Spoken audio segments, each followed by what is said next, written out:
नमस्कार मित्रांनो. तर आपण town planning assistant salary structure बघणार आहोत.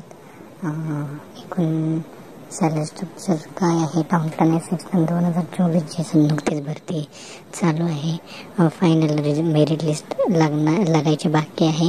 तर काय सॅलरी स्ट्रक्चर असणार आहे, तुमचं ग्रॉस इन्कम काय असेल, काय डिडक्शन असतील, नेट इन्कम म्हणजे इन हँड सॅलरी काय असेल, हे सगळं आपण बघणार आहोत.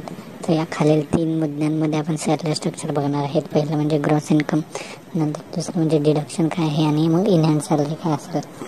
तर तुम्ही ग्रॉस इन्कम बघायला गेलात तर बेसिक सॅलरी जी तुमच्या नोटिफिकेशनमध्ये म्हणजे ॲडव्हर्टाइजमेंटमध्ये लिहिली आहे ती बेसिक सॅलरी आहे 38,600 ही बेसिक सॅलरी आहे. त्यामध्ये डिअरनेस अलाउन्स 38% जर ॲड केला तर तो होतो 14,668.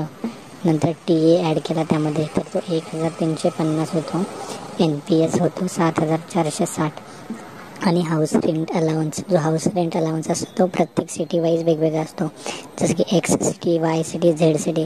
तुम्हाला या वेगवेगळ्या सिटी कोणत्या आहेत यांबद्दल काही माहिती हवी असेल तर तुम्ही तसं कमेंटमध्ये टाकू शकता. मग आपण पुढचा व्हिडिओ त्या रिलेटेड घेऊ शकतो.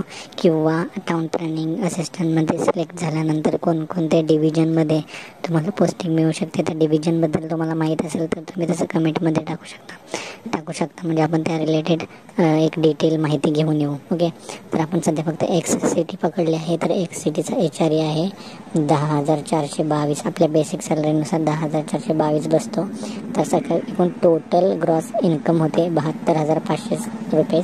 तर आता आपण डिडक्शन बघूया.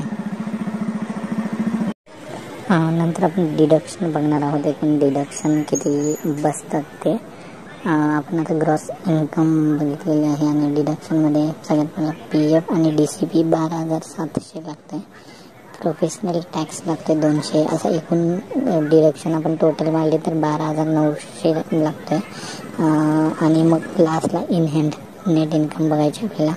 तर आपण अगोदरच म्हटलं की आपण X सिटीसाठी म्हटलं आहे. X सिटी कोणकोणते आहेत ते आपण डिटेल बघू शकतो.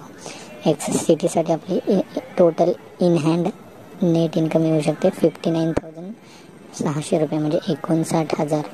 ऑलमोस्ट आसपास 60,000 इन हँड तुमची सॅलरी येऊ शकते टाउन प्लॅनिंग असिस्टंटची, जर तुम्ही X सिटीमध्ये असाल.